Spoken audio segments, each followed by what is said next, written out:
America और Israel की Iran के खिलाफ जो ये आजकल जंग चल रही है, ये एक ऐसी जंग है जो कॉन्ट्रडिक्शंस और इख्तलाफात से भरपूर है। क्या इख्तलाफात हैं? वो इख्तलाफात बहुत इंटरेस्टिंग हैं। इख्तलाफात हैं अमेरिकन पॉलिसी के अंदर, इख्तलाफात हैं अमेरिकन सिस्टम के अंदर, इख्तलाफात हैं वाशिंगटन और तल अवीव के दरमियान, इख्तलाफात हैं प्रेसिडेंट ट्रंप के बयानात और नेतन्याहू के बयानात के दरमियान, और इख्तलाफात हैं अमेरिका के दरमियान और उसके अरब इत्तेहादियों के दरमियान। अमेरिका ये जंग चाहता है, अरब इत्तेहादी ये जंग नहीं चाहते। इसलिए ये कहा जा सकता है कि एक ऐसी जंग है जो स्ट्रेटजी की तलाश में है। इस जंग में कोई स्ट्रेटजी काम करती हुई नजर नहीं है। इस जंग में अगर हम देखें तो फौज की कमी नहीं है, रिसोर्सेज की कमी नहीं है, फायर पावर की कमी नहीं है, मिलिट्री इक्विपमेंट की किसी किस्म की कमी नहीं है। अगर इस जंग में किसी चीज की कमी है तो वो एक सेंट्रल थीम की कमी है, वो एक पॉलिसी की कमी है, वो एक अलाइनमेंट की कमी है, और सबसे भरपूर वो एंड स्टेट की कमी है। ये नहीं पता कि इस जंग ने खत्म कहाँ होना है या कैसे होना है। अमेरिका के पास हमला करने की कुव्वत है, इजराइल के पास लड़ने का इरादा मौजूद है, लेकिन इसके बावजूद ये दोनों सेटल नहीं हो रहे क्या लड़ाई से एंड स्टेट क्या अचीव करनी है। जो विक्ट्री की नोशन है वो क्या होगी इस जंग में। किसी भी जंग के लिए विक्ट्री की नोशन या फतह किस चीज को करार दिया जाएगा वो बहुत इंपॉर्टेंट होती है, क्योंकि तमाम रिसोर्सेज, तमाम स्ट्रेटजीज, तमाम टैक्टिक्स उस एक पॉइंट की तरफ एम कर रही होती हैं और उसको अचीव करने की कोशिश कर रही होती हैं। देखते हैं कि इस जंग में विक्ट्री की नोशन क्या है, किस चीज को फतह करार दिया जाएगा, किस चीज को विक्ट्री कहा जाएगा। मुख्तलिफ बातें होनी है। एक ऑब्जेक्टिव ये है कि ईरान को सजा दी जाए, एक ऑब्जेक्टिव ये है कि ईरान की न्यूक्लियर कैपेबिलिटी को खत्म किया जाए, एक ऑब्जेक्टिव ये है कि ईरान की मिसाइल बनाने की कैपेबिलिटी को खत्म किया जाए। उससे एक छोटा ऑब्जेक्टिव ये नजर आता है किसी किसी जगह पर कि ईरान की जो फायर करने की कैपेबिलिटी को सिर्फ खत्म करके उसको न्यूट्रलाइज कर दिया जाए। एक ऑब्जेक्टिव ये नजर आता है कि रिजीम चेंज करना है। एक ऑब्जेक्टिव ये नजर आता है कि जो अगला रिजीम होगा वो यूएस फ्रेंडली होना चाहिए। एक ऑब्जेक्टिव ये नजर आता है कि अगले रिजीम ने जिसने आना है उसको लाने में यूनाइटेड स्टेट्स का रोल होना चाहिए। एक ऑब्जेक्टिव ये नजर आता है कि वो रिजीम इंस्टॉल किया जाए जो बाहर से भेजा जाए, जिसका स्पॉन्सर अमेरिका हो। लिहाजा एक लंबी लिस्ट ऑफ ऑब्जेक्टिव्स है जो सिर्फ एक कंफ्यूजन की तरफ इंडिकेट करती है। वो ये इंडिकेट करती है कि इसके अंदर सोच की कमी है, सेंट्रल पॉलिसी की कमी है और मुख्तलिफ बयानात हैं। और यही बयानात फौजी एक्शंस में नजर आएंगे, यही बयानात बाद में इनके इत्तेहादियों के एक्शन में नजर आना शुरू हो जाएंगे। जैसे मैंने पहले कहा कि एक ऑब्जेक्टिव था कि ये लिमिटेड वॉर होगी। अभी अमेरिकन जो मिलिट्री सिस्टम है, जो पेंटागन है, वो इसको लिमिटेड वॉर डिक्लेयर करती है, लेकिन उसके साथ ही जो प्रेसिडेंट ऑफ अमेरिका ट्रंप है वो इसको अनलिमिटेड वॉर के इंडिकेटर्स दे रहे हैं। वो कह रहे हैं कि यहाँ पे रिजीम चेंज होगा, एक फ्रेंडली गवर्नमेंट आएगी। वो उन ऑब्जेक्टिव्स की बात कर रहे हैं जिनको अचीव करने में महीनों नहीं सालों लग सकते हैं। एक कॉन्ट्रडिक्शन ये है कि इनको रोज टैक्टिकल सक्सेसेस मिल रही हैं, बड़ी अच्छी इफेक्टिव बॉम्बिंग कर रहे हैं, बड़े टारगेट ले रहे हैं, लेकिन ये सारी सक्सेसेस स्ट्रेटेजिक सक्सेस में ट्रांसलेट नहीं हो रही, पॉलिसी सक्सेस में ट्रांसलेट नहीं हो रही।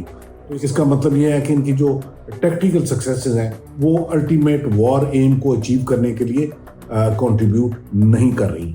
तो इस जंग को एक अच्छे तरीके से जीतने के लिए ज़रूरी होगा कि इनकी जो टैक्टिक्स है, जो स्ट्रेटजी है, जो पॉलिसी है, जो वॉर एम्स हैं, ये जब तक सब के सब अलाइन नहीं होंगे ये जंग जीतना बहुत मुश्किल है। और ये अलाइन तब होंगे जब इनके मिलिट्री लीडरशिप, जब इनकी पॉलिटिकल लीडरशिप, जब इनके प्रेसिडेंट्स सब एक जुबान बोलेंगे, बल्कि इनके इत्तेहादी भी वही जुबान बोलेंगे, वही सोच लाएंगे। जब तक ये सोच और इनके नैरेटिव एक नहीं होते तो ये जंग जीतना मुझे नहीं नजर आता। ऑल्दो प्रेसिडेंट ट्रंप ने मुख्तलिफ वे आउट निकालने शुरू कर दी हैं कि ये जंग हम जीत गए हैं, वो एक अपना जीत का रास्ता खुला रखना चाहते हैं। जिस तरह प्रेसिडेंट ट्रंप की तबीयत है, वो किसी मौके पर भी ये डिसाइड कर सकते हैं कि मैं जंग जीत गया हूं और खुद ही अपना ढोल बजाएंगे और ढोल बजाते हुए वापस अमेरिका चल पड़ेंगे और इस सारे इलाके में मैस छोड़ देंगे, लेकिन वो शायद इनकी जीत नहीं होगी। हमने देखा अफगानिस्तान में क्या हुआ। एक रात अमेरिकन आर्मी ने डिसाइड किया कि बहुत हो गई है और सुबह जहाज़ों में बैठे वहां से निकल गए और अपने आप को विक्ट्री डिक्लेयर कर दिया। और उसके पीछे जो अफगानिस्तान छोड़ा वो पूरे रीजन के लिए मुसीबत बना हुआ है, एक डिस्टेबलाइज कंट्री है, उसके लोगों के बहुत हालात ख़राब है। लेकिन अमेरिका वहाँ पे अपने आप को कहता है मैं जीत गया। जब ये जंग शुरू हुई थी तो इसके इनिशियल दिनों में ही इतने इफेक्टिव हमले हुए थे कि ईरान की सारी सीनियर लीडरशिप को शहीद कर दिया गया था। इनफैक्ट सेकंड टीयर की लीडरशिप भी शहीद कर दी गई थी। तो उस मौका पर अमेरिका बड़ा अपबीट था, अमेरिकन प्रेसिडेंट बहुत अपबीट था और एक बड़ा खुशी का समा था सारी अलाइज में और अमेरिकन सिस्टम में, इजरायली सिस्टम में। लेकिन चंद ही दिनों बाद जब रिजीम चेंज नजर ना आया, जब ईरान कोलैप्स होता हुआ नजर ना आया, तो एक डिसअपॉइंटमेंट सी फैलनी शुरू होगी जो अब इनके सिस्टम में, इनकी बातचीत में नजर आती है। हमें याद है कि प्रेसिडेंट ट्रंप ने शुरू में ये कहा था कि ईरान हमारे प्रेशर के नीचे कोलैप्स कर जाएगा। उनका मतलब ये था कि जो इकोनॉमिक सैंक्शंस हैं, जो इतनी बड़ी मोबिलाइजेशन हुई है, इससे ईरान पर इतना प्रेशर आएगा कि ईरान कोलैप्स कर जाएगा। लेकिन शायद ये चीज़ें रियलिटी से बहुत दूर होती हैं, जंगें ख्वाहिशात पर नहीं चला करती और इन सब ने ईरान को एज ए नेशन मिसरीड किया हुआ था। अब ईरान की इनको समझ आने लग पड़ी है और इसका ये भी मतलब है कि अमेरिकन सिस्टम में हमारे जो एशियन सिस्टम है, उसकी हिस्ट्री है, उसका कल्चर है, उसका इल्म इतना नहीं होता, जिसकी वजह से इनकी कैलकुलेशन हमारे इस रीजन के मुतालिक अक्सर व बेशतर गलत हो जाए। इस जंग में हम ये भी देख रहे हैं कि अमेरिका और इजराइल बहुत करीबी इत्तेहादी हैं, लेकिन इसके दरमियान में एक बहुत बड़ा इख्तिलाफ है। अमेरिका की एंड स्टेट और है, इजराइल की एंड स्टेट और है। अमेरिका लिमिटेड वॉर चाहता है, इजराइल अनलिमिटेड वॉर चाहता है। इजराइल के लिए जो भी कॉस्ट जंग की हो, वो इसको, अमेरिका को इसके अंदर इन्वॉल्व रखेगा और अपने अल्टीमेट ऑब्जेक्टिव की तरफ ले जाएगा। और उसका ऑब्जेक्टिव ईरान की टोटल तबाही है, ईरान की लीडरशिप की टोटल तबाही है, ईरान के अंदर सिस्टम की चेंज है जो गालबन मुमकिन नहीं होगी। इजराइल की असेसमेंट थी कि खामेनेई की शहादत के बाद ये सिस्टम कोलैप्स कर जाएगा और गालबन इजराइल डिक्टेट करने की पोजीशन में आ जाएगा। जो हुआ वो टोटल इनकी सोच के उलट हुआ। वो इसलिए उलट हुआ कि जैसे खामेनेई को शहीद किया गया, उसके बाद मिसाइलों के हमले बढ़ गए, ड्रोन हमले बढ़ गए, उसके बाद तमाम अरब मुल्कों पर हमले किए गए और पूरे अरब में एक आग लगा दी ईरान ने।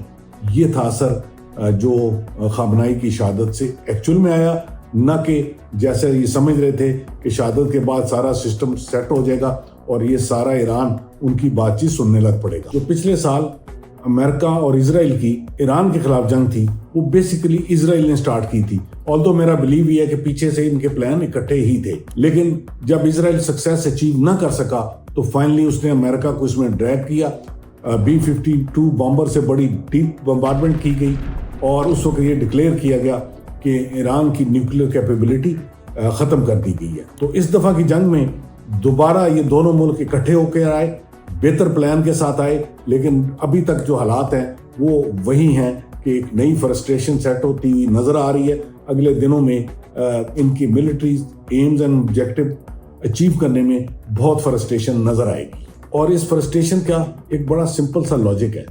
इजराइल अपने दुश्मनों को, जो उसके रीजन में दुश्मन है, तबाह बर्बाद करना चाहता है, इसमें अमेरिका को फंसा लेता है। लेकिन ये इजराइल और अमेरिका की जो सोच की कॉन्फ्लिक्ट है वो इनके लिए आगे प्रॉब्लम क्रिएट करती रहेगी।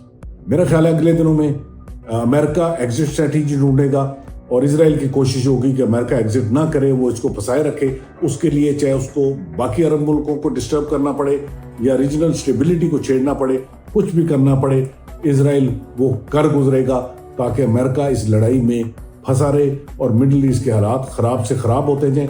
जितना मिडिल ईस्ट डिस्टेबलाइज होगा उतना इजराइल को फ़ायदा है, तो वो अपने फ़ायदे की खातर इस रीजन को पूरे को तबाह बर्बाद करने में बिल्कुल कोई कसर नहीं छोड़ेगा। इस जंग में, जैसे मैंने शुरू में भी कहा था, एक बहुत बड़ी कॉन्ट्राडिक्शन और इख्तलाफ ये है कि अमेरिका और उसके इत्तेहादी एक पेज पर नहीं है। उसके इत्तेहादी, अरब इत्तेहादियों की मैं बात कर रहा हूँ। अमेरिका ये जंग चाहता है, इजराइल ये जंग चाहता है, लेकिन अरब मुल्क ये जंग नहीं चाहते।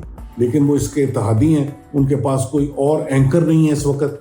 वो ना अमेरिका से पीछे हट सकते हैं, ना अमेरिका के साथ चलना अफोर्ड कर सकते हैं। लिहाजा सबसे ज़्यादा जो हिट हुए हैं वो अरब मुल्क हैं।